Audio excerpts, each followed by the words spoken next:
The story you are about to see is true. The names have not been changed because the defendants, North American Healthcare and its former chief executive, John L. Sorensen, when faced with the overwhelming evidence of North American's ongoing healthcare fraud, abuse, and neglect at their Rosewood facility, begged for a confidential settlement to keep the horrific details out of the press, which led to Essie Chandler's untimely death. Unfortunately for them and for their corporate executives who advertise their fraudulent services and fictitious 5-star Medicare ratings in the media, the insider-exclusive Justice in America Network TV series is exposing North Americans' healthcare for who they really are, to protect the public from their Wall Street profits over people mentality. Here was North Americans Healthcare's media promotion. We are NAHCI. We help healthcare professionals care for patients. Patients who have served their communities, their countries, their churches, their families. And now it is our privilege, our honor, our way, to be here for them. That's why we work with the best skilled nursing facilities. Ranked nationally by Medicare. That are ranked nationally by Medicare. This isn't just a job. It's a calling. We make our careers helping our client facilities care for patients. Helping serve our communities. Because as a daughter, that's the facility I want caring for my father. And as a son, that's the facility I want caring for my mom. Every husband, wife, uncle, grandmother, every person deserves the best care.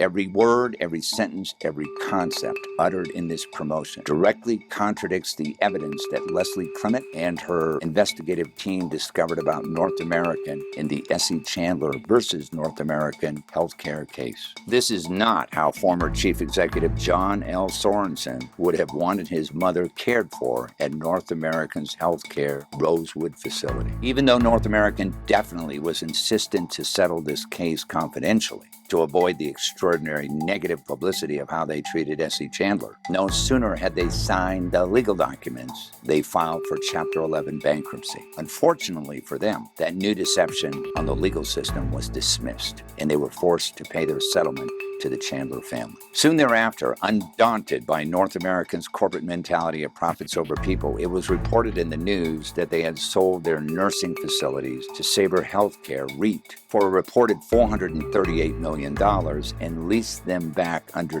triple net agreements, while they continued to provide the most profitable part of their business of the nursing home services, such as accounting, legal services, training, and bulk purchasing services. In this new insider-exclusive Justice in America Network TV special, our news staff meets with Lesley Clement, principal at the Clement Law Group, on location in Sacramento, California, to expose how some nursing home conglomerates who place profits over people also gamed the Medicare system to receive fraudulent 5-star ratings like North American did. Lesley has earned the highest respect from citizens and lawyers alike as one of the best trial lawyers in California to protect our elders. She makes it her dedicated mission to get legitimate and truthful answers to what really happened to her clients in each case. She believes that elders within our community deserve the utmost respect and that any individual who brings harm to an elderly person should be held accountable. She uses the civil court system to ensure the rights of the elderly are protected and that their abusers are held accountable for their wrongdoing. She sees it as her mission to fight for people who have been harmed by the willful or negligent actions of others. Lesley has built a substantial reputation by consistently winning cases other law firms have turned down, and her amazing courtroom skills and headline-grabbing success rate continue to provide her clients with the results they need and the results they definitely deserve. This is the Insider Exclusive, live from Sacramento, California.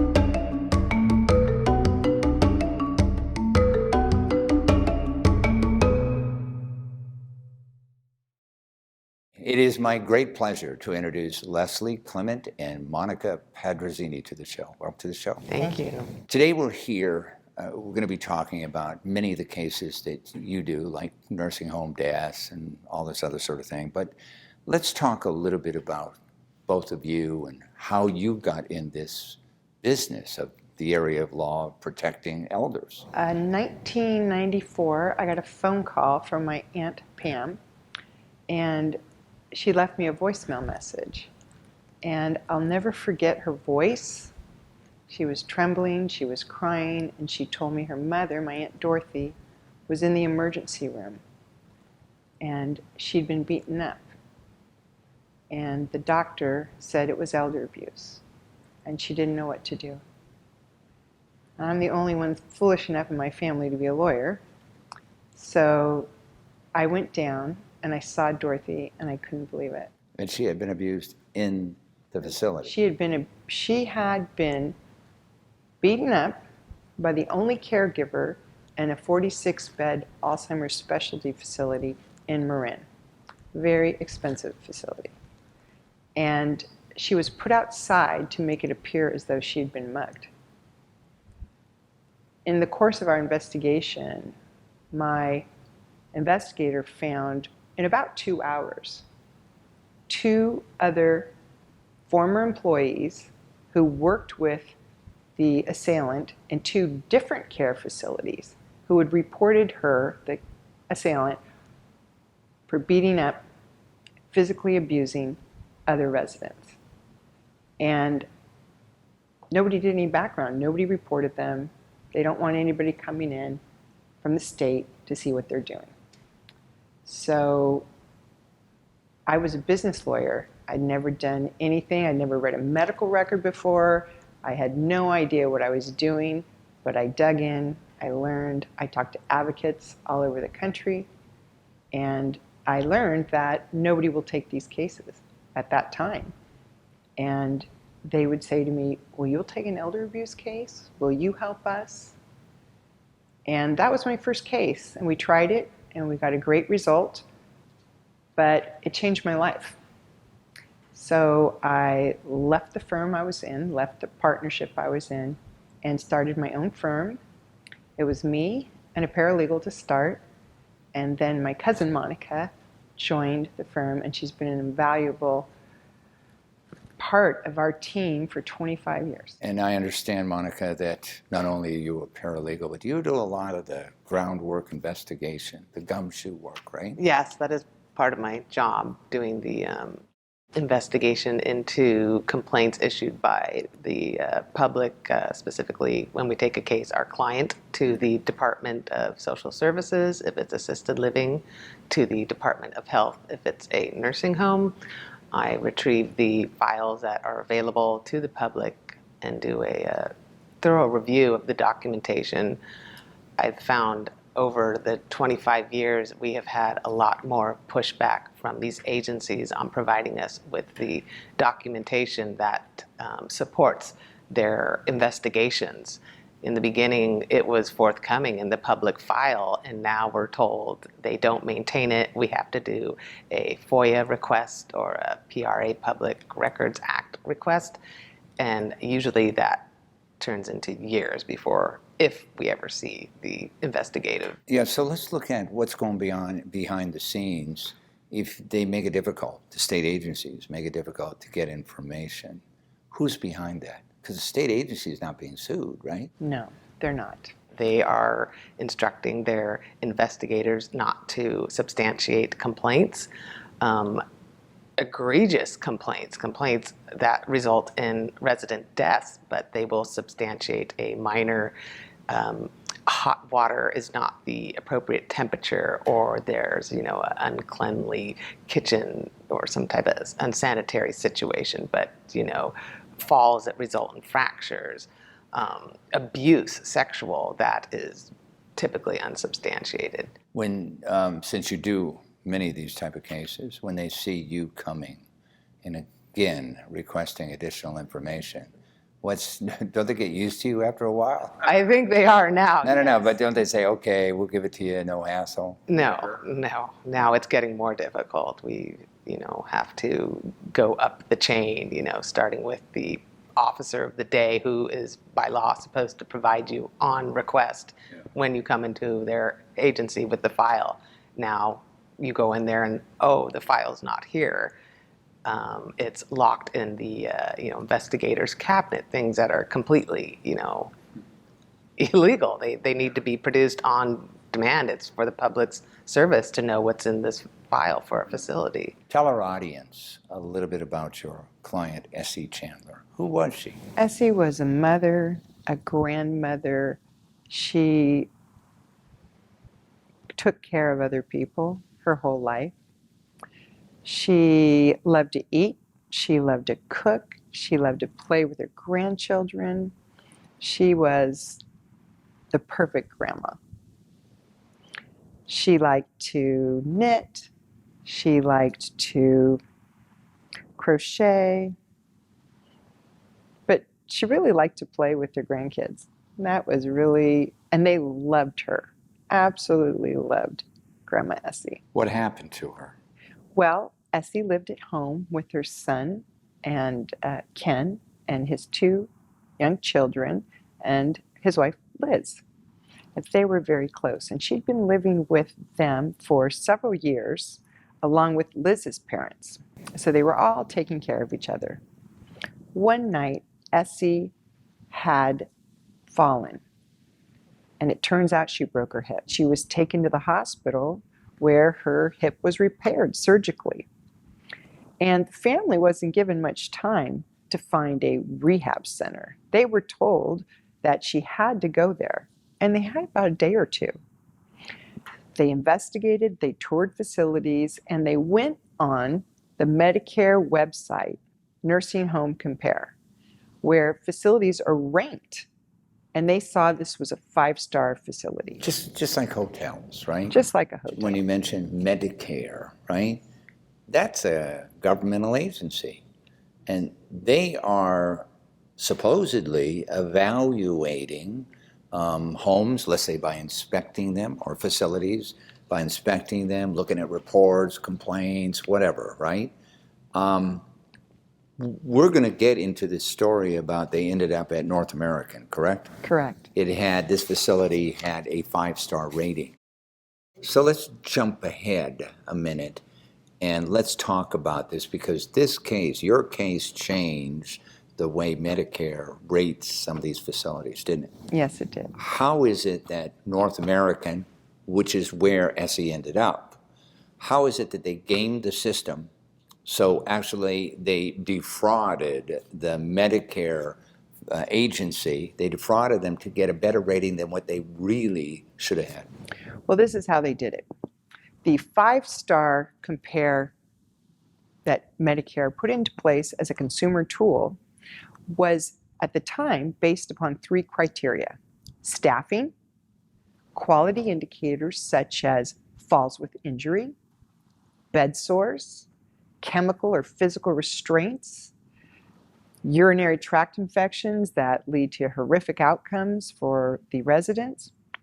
And the 3rd criteria was the annual inspection by the Department of Public Health in the state of California, which Medicare contracts with the Department of Public Health to do their surveys for them. Well, the problem was, and staffing and quality measures, quality indicators, are self-reported by the nursing homes. And they're given greater weight than the state investigations. And we know that the state investigations are really poor. We've known that in California for over 20 years. And the reason that they're self-reported is the government doesn't have the manpower to go out and inspect all these facilities, and they wrongly assume that the nursing home, the assisted living home, will be providing them truthful information, correct? Absolutely, it's an honor system. And they swear under penalty of perjury that they are going to comply with all the laws and regulations that govern their building. What happened? I got a call from New York Times investigative reporter, and She was interested in doing a case about nursing homes and problems in nursing homes. And I suggested she look into the 5-star system. I told her it was a fraudulent system and that, in fact, these nursing home chains were gaming the system because they were providing false information about the number of staff and the type of staff they had, as well as quality indicators. Now, this probably wasn't the first time that this had been reported, right? Or been brought to the attention of Medicare. Brought to the attention of Medicare, right? I believe it was the first time, absolutely. And there hadn't been stories done on this before. And it is such a fraud on the public because families are using this as a tool to decide, should I put my mother, should I put my father in this facility? And most of my clients, they're not putting their mom in a nursing home so that they can live there and die. They're going there at the instruction of the hospital to rehabilitate. Convalesce. Convalesce is the old word. The new word is rehabilitate. And the reason they use that word is because that's what they want the public to believe. Yeah, and so it's going to be theoretically temporary. Absolutely. You're going to go there, you're going to get better, you're going to come home, everything's wonderful. And the way the system is set up, the nursing home and its parent company make more money if they take residents, patients in with higher care needs. They can make more money if they provide more hours of therapy. And what I've found in my investigations is that that's not actually happening. They're bringing in high acuity residents, but they're not providing the care. Therapy is falsely charted that they're not getting. I've had clients that they are claiming that they're getting 2 to 3 hours a day of physical therapy. That's fraud because they're billing the government. Absolutely, 100% it's fraud. And this particular company, North American Healthcare, was investigated. And they did end up having to pay a $30 million fine. Which is peanuts to them. Absolutely. They siphon more money than that off of their companies in a year. Let's get back to Essie. What happened? Well, within the first few days in that rehabilitation, she had multiple injuries. They claimed she was falling, but her injuries didn't look like falling. She had, and they always documented there was no injury after these quote unquote falls. Yet her son Ken would come in and find her wraparound bruise on her arm, indicating a handprint. Bruises and hematomas, black and blue, above and below her breast. Her legs and arms swollen with big lacerations. She ended up having 2 broken legs. And not only were those legs broken, but there was a handprint on her upper thigh, very close to her genitals. She was abused and neglected repeatedly in that facility. Yeah, you would think that these assistants, I guess some of them are certified nursing assistants, right? Some of them are just assistants, but you would think that they know the job, they have to take care of someone. But some of them get tired of taking care of these people. They're not weeded out. And even though they're understaffed, the people that are still there are abusing people, the residents, because it's too much work, right? It's an impossible task. In this building alone, on the dates that Essie suffered these horrific injuries, they were understaffed by as much as 42%, based upon all the evidence, the evidence that they provided to the federal government under penalty of perjury. We retained the leading expert on nursing home staffing in the country, Charlene Harrington, and she was shocked at the understaffing in this building. And yes, you are right. I have had cases of physical and sexual abuse of a resident in a nursing home. I've had 2 strangulation cases and 2 rape cases in my career. Did the district attorney prosecute them? Absolutely not. Why not? Too tough to prove. And not only is there abuse by employees, which I actually think is not the norm. I think that most people working in these facilities as nursing assistants really care and grow to love their residents.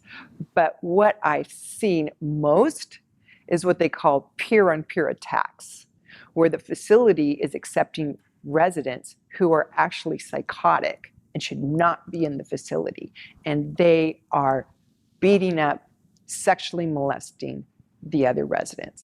In fact, Essie Chandler, through years of litigation fighting with the defendants, getting court orders demanding that they produce documents and witnesses, we finally got the staffing schedules, everyday staffing schedules. And what we found was that a resident 2 doors down from Essie was so dangerous that on the staffing schedules, it actually said no female CNAs, nursing assistants, in this room. Male nursing assistants only. You casually went by something I think is real important, and I want to talk about this, obstruction, okay?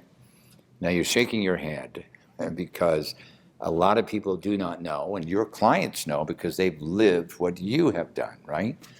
A lot of people that might want to come to you that have a legitimate case are unaware that the facility, the corporation, has lawyers that are determined to prevent you from getting the evidence to prove your case, correct? 100%. And they do that by defying court orders, don't they? Absolutely, they do. And the reason they defy a court order is because their client says, defy it. We're not providing it, correct? Absolutely. And this drags cases out, the purpose of which, the end game, is for you, the plaintiff lawyer, to give up. Give up, not be able to meet my burden of proof, which is very high.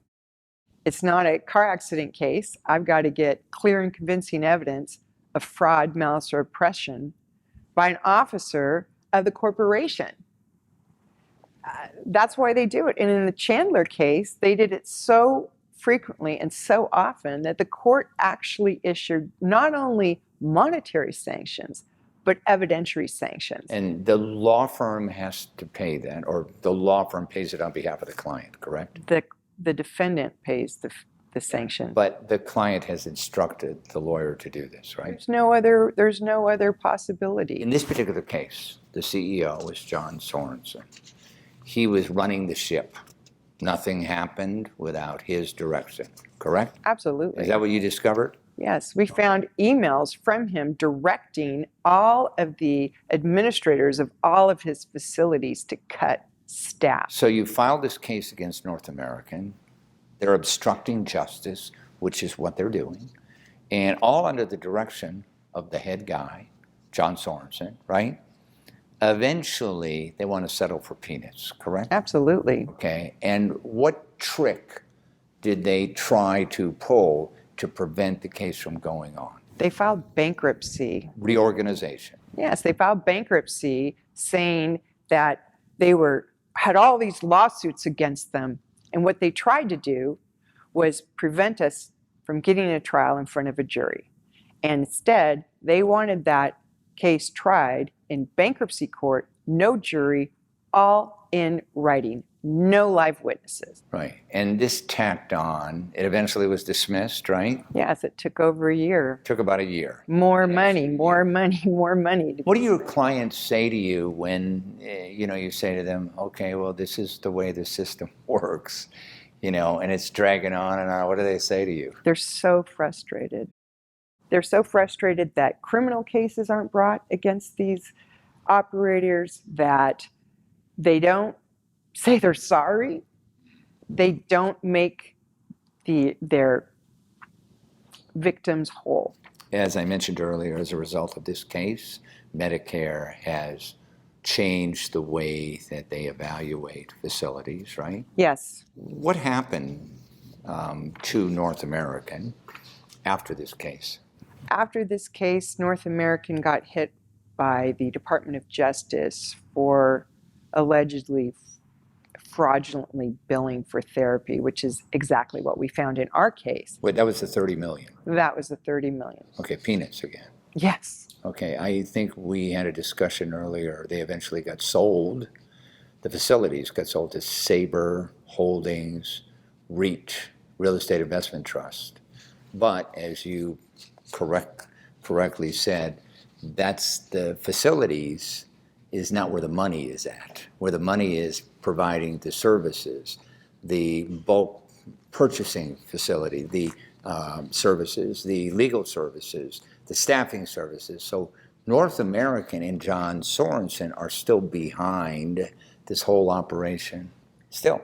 Well, that's what the records that they provided to the federal government state. They're quote unquote a related party, and the money is in the management fees. You're on national TV right now. John Sorensen's still around. He's probably a billionaire. Do you have anything you want to say to him and his kind, who basically have forgotten the purpose of nursing homes, assisted living homes, and all they care about is making a fast buck? What do you have to say about that? If you continue to abuse and neglect my clients, elders that you are supposed to be serving, I'm going to come after you. And I'm not even going to just do my own thing. I'm going to train other lawyers to come after you. I'm going to talk to the Department of Justice directly about the fraud that I find in your buildings. You hear a lot in the news, like your cases, right? People falling, breaking their neck, dying, horrible things. Most people believe that a nursing home is going to take care of your aging parent. But that's not the case, is it? No, what we've seen over the last 25 years is a pattern in practice of admitting residents who the facility does not have the staff to take care of. The reason they don't have the staff is they don't want to spend the money. Absolutely. It is a scheme. Yeah, let me ask you a question. Because I read that, like Brookdale brings in $4.6 billion a year. They cover, handle 1,100 units. They have hundreds of buildings across the country. Brookdale is the largest long-term care provider in the United States. Have you ever looked at their balance sheet? And I'm sure you have. Oh, yes. It's a publicly traded company. Yeah, well, you see the gross profit. You see the expense for labor. I'm thinking it cannot be a great percentage of the net income coming in, right? Correct. So it wouldn't hurt them to spend a few extra bucks here and there to get the kind of care, to avoid the kind of lawsuits that they end up paying them out, right? Absolutely. The money's there. The money gets siphoned off to sometimes multiple shell corporations, all owned by the same people. And they like to do that because they like to make the individual facility look like it's bankrupt. I need to bring this up. What you're saying seems crooked, seems immoral, it seems illegal. And a naive person might think, well, where are the regulatory agencies? What are they doing? We'd like to bring up the fact that regulatory agencies are politicized, meaning that sometimes there are statutes on the books, sometimes there's rules they have to follow, but there's no budget that is provided to these regulatory agencies. So A, they can't hire staff to investigate things, and B, where's this money coming from? Well, indirectly it's coming from the nursing homes. It's coming from the lobbyists, right, to the politicians who basically destroy an agency, a consumer protection agency, for example, that might help prevent some of these horrible events that happen, these incidents that happen.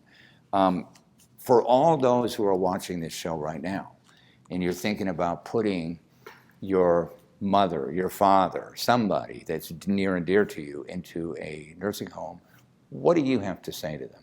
Where should they check? What should they do? Well, they should go to the facility unannounced. They should walk through the halls and see if employees even look them in the eye, or are they turning away. They should get down on their knees next to a resident who is in a wheelchair. Use your senses. How do they smell? How do they look? How are they going to allow you to do this? There's nobody around. You can do your own inspection and nobody's going to stop you. I tell my clients that before you do the tour with a marketing person, go in the building on a weekend, on a holiday, at night. There is no staff in there at night. I mean, really. And your point about the politicizing these agencies, in 1998, I was part of a investigation by the General Accounting Office and hearings, Senate hearing, that doctor, nurse, and a health facility evaluating nurse, which is an investigative nurse for the state of California, came out and testified about what was going on. And that health facility evaluator nurse from California testified that it's dirty at the top. I write citations, and my boss says, you can't issue that citation against that facility. Really? Absolutely. This is a governmental agency, correct? Absolutely. It's a Department of Public Health in California, which oversees both nursing homes and hospitals. Okay, so let's say the worst happens. You suspect that your mother, your father, or somebody in a nursing home that's related to you has been abused, okay? What should you do immediately?